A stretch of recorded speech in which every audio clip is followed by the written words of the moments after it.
За хавтгай ба огторгуудах векторуудын үйлдэл. За нэгдүгээрт нь за эхлээд хавтгай дээр тодорхойлъё.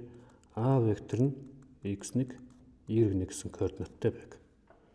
За тэгвэл А-г үржих нь k, өөрөөр хэлбэл векторыг ямар нэгэн тоогоор үржүүлэх юм бол за векторын геометрик төрслөлтөөр бол энийг тайлбарласан k-аар үржүүлэх юм бол k дахин уртсдаг.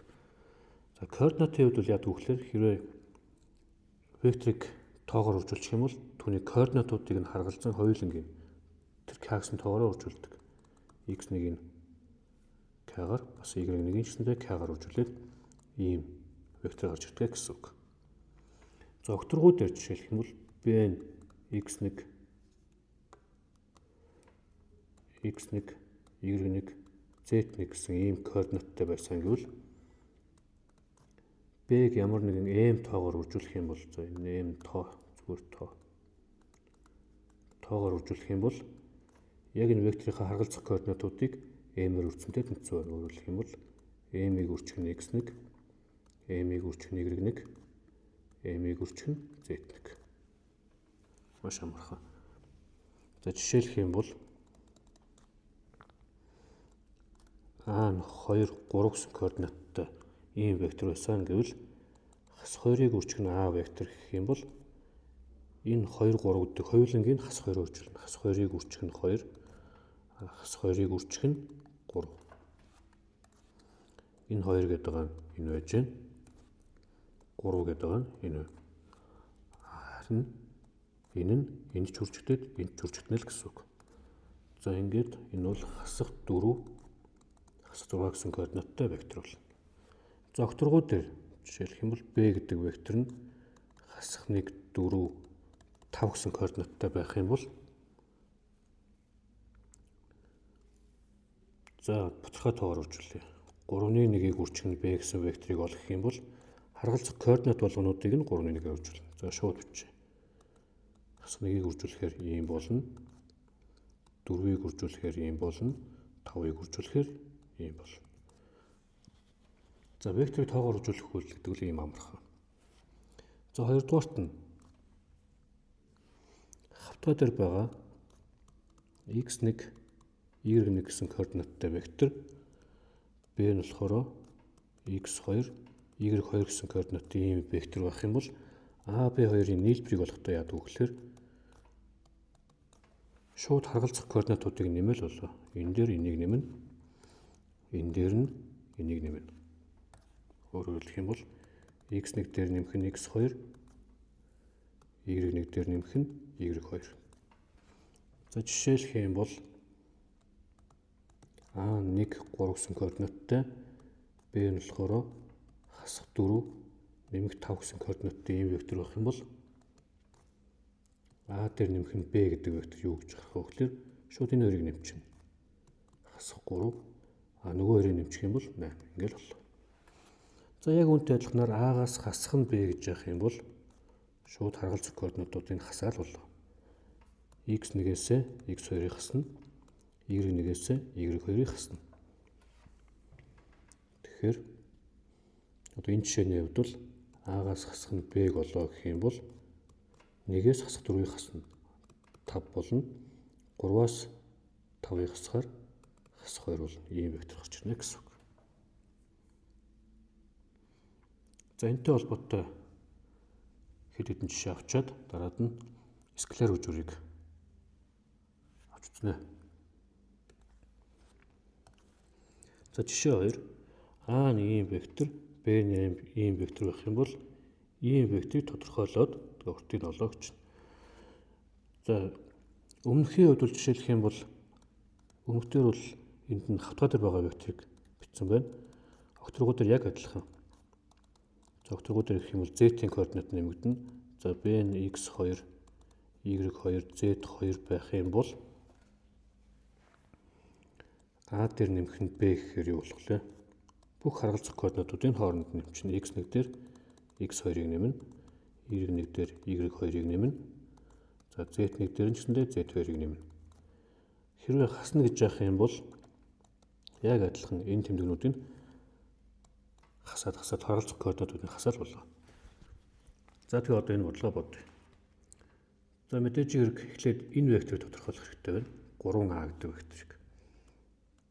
3а гэдэг бол а векторыг 3 оржуулна. Өөрөөр хэлбэл энд байгаа координат тулгыг нь 3 оржуулна. Тэгэхээр 3, 6, 9 бол. За харин 2b гэдэг вектор нь болохоор энд байгаа координат тулг нь 2 оржуулна. Мэдээж хасах 4, нэмэх 8, нэмэх 2 бол. За одоо энэ хоёр векторыг хаснаа гэдэг нь бол маш амархан. 3а-гаас хасах нь 2b гэдэг бол хоёр векторыг хооронд нь хасахдаа харгалзах координатуудыг нь хасчдаг гэсэн. Тэгэхээр 3-аас хасах 4-ийг хасна. Тэгэхээр 7 бол. 6-аас 8-ыг хасах юм бол хасах 2 бол. 9-өөс 2-ыг хасах юм бол 7 бол. За тэгээ энэ векторыг бид нэр олчлоо. Одоо энэ векторын уртыг олно. Уртыг нь болохдоо ингэж бичье. За векторын уртыг олохдоо яаж болдгоо вэ гэхээр энэний квадрат дээр энэний квадратыг нэмээд дахиад энэний квадратыг нэмээд язгуур гаргана. За язгуурын дор 7-гийн квадрат 49. За хасах 2-ийн квадрат 4 болно. Дахиад 7-гийн квадрат 49. 98 дээр 2-ыг нэмэхээр 98 дээр 4-ыг нэмэхээр 102 болох юм байна. 102. Ингээ язгуур дор 102 гэсэн утгатай. За тэгэхээр координатоор өгөгдсөн векторуудыг тоогоор үржүүлэх болон хооронд нь нэмж хасахад бол маш амархан байдаг.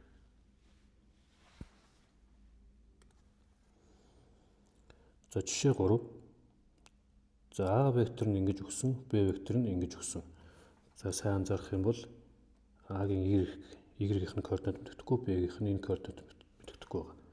Тэгээ энэ векторууд коллинар бол ийм векторыг олгоно. За нэгдүгээр коллинар гэдгээс юу болох вэ гэхээр А-гийн координатуудыг ямар нэгэн тоогоор үржүүлэхээр B-ийн координатууд гарч ирэх ёстой. За нөгөө талаас бол юу гэсэн үг болох вэ гэхээр 1-ийг хуваах нь 3, K хуваах нь 2-той тэнцүү байх ёстой. Тэр нь цаашлаад 4-ийг хуваах нь M-той тэнцүү байх ёстой гэж гарч ирнэ. За эхний хоёроос бол K-г олчж болж байна. K гэдэг нь болохоор 3-ыг хуваах нь биш ээ, 2-ыг хуваах нь 3 бол. За K тоо олчлоо. За эхнийх болон сүүлийнхаас нь бид нэр M-ийг олж чадна. M нь болохоор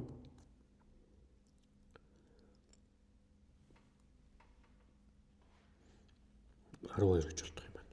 M нь 12. K нь M болно. За эндээс A, B гэсэн векторуудаа тодорхойлж чадлаа. A вектор нь болохоор 1, 3-ны 2, 4. За B вектор нь болохоор 3, 2, 12 гэсэн векторууд юм байна. За тэгвэл 2A дээр нэмэх нь B гэсэн векторын уртыг олно. Тэгэхээр 2A дээр нэмэх нь B. За 2A гэдэг нь юу гэсэн үг болох вэ гэхээр энэний координат болгоныг 2 оржуулна. Тэгэхээр 2, 3-ны 4, 8 болох нь байна. За нэмэх нь за B-гийн координатууд бол хэвээрээ байж байна. За энэ хоёр векторыг хооронд нэмэхдээ шууд харгалзан нэмэл болоо. 2 дээр 3-ыг нэмчихнэ. 5. Харин 3-ны 4 дээр 2-ыг нэмэхээр 3-ны 10. За 8 дээр 12-ыг нэмэхээр 20 болно. За энэ векторын уртыг олох нь бол маш амархан. За уртыг нь модулын тэмдгээр тэмдэглэдэг. За энэ урт бол язгуурын дор 5-ын квадрат нэмэх нь 3-ны 10 гэхээр 9-ний 100 нэмэх нь 400. За эндээс цааш нь бол өөрсдөө тооцоолох хийгээд зэрэг гаргачулна.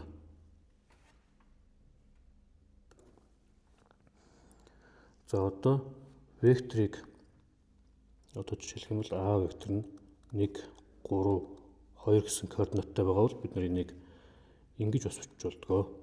Матриц хэлбэрээр 1, 3, 2. За эсвэл нэгж вектороор задлаад жишээлх юм бол энийг I нэмэх нь 3J, J нэмэх нь 2K ингэж бичиж болдгоо. За энэ хоёр үйлдэлийг жишээл энэ хоёр тэмдэглэгийг ашиглаад нэг жишээ авъя. За жишээ 4. За А векторны B векторны юм бол энэ векторыг тодорхойлоо гэхлээр дараад нь m нь ингэж задардаг вектор, n нь ингэж задардаг вектор бол энийг болоо. За эхнийхэн жишээлх юм бол 4b гинэ. За 4b-гээс хасах нь a векторыг болох ёстой. 4b гэдэг нь юу гэсэн үг гэхээр энэ векторын координат болгоныг 4-өөр жуулна. Хасах 4, 12, 16. За хасах нь a вектор нь бол 1, 2, 3 байгаа. За ингээ хасахтаа харгалзах координатуудыг хасаал болоо. Өөрөөр хэлбэл хасах 5, хасах 4-өөс 1-ийг хасчих хасах 5 болно. 12-оос 2-ыг хасах юм бол 10 болно. 13-аас 3-ыг хасахаар 16-аас 3-ыг хасахаар ийм болно. За дараагийнх нь 5m дээр нэмэх нь 2m.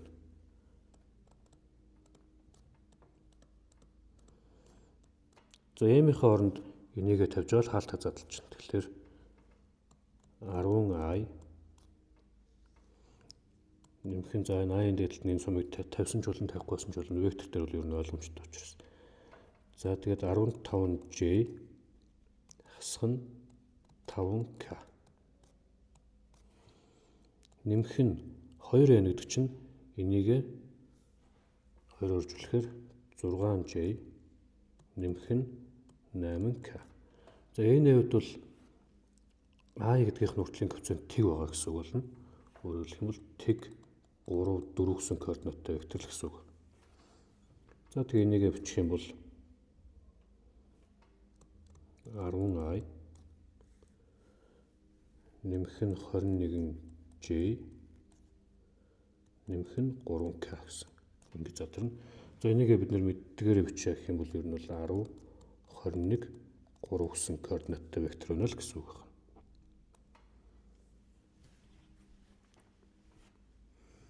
За энэ тэмдэглэгээнүүд бол ингээд янз бүрийн шалтгаанаар янз бүрээр ингэж үчдэг. Энэ бол нэг сүртэй шин зүйлүүл биш. И векторыг ажиллах юм бол бид нэр а гэдэг нь болохоор 1, 2, 3 гэдэг мэд дөрвөө шилжүүлээ ботсон ч болно. Энэ чигээр нь ботсон ч нэг хүндрэлтэй биш.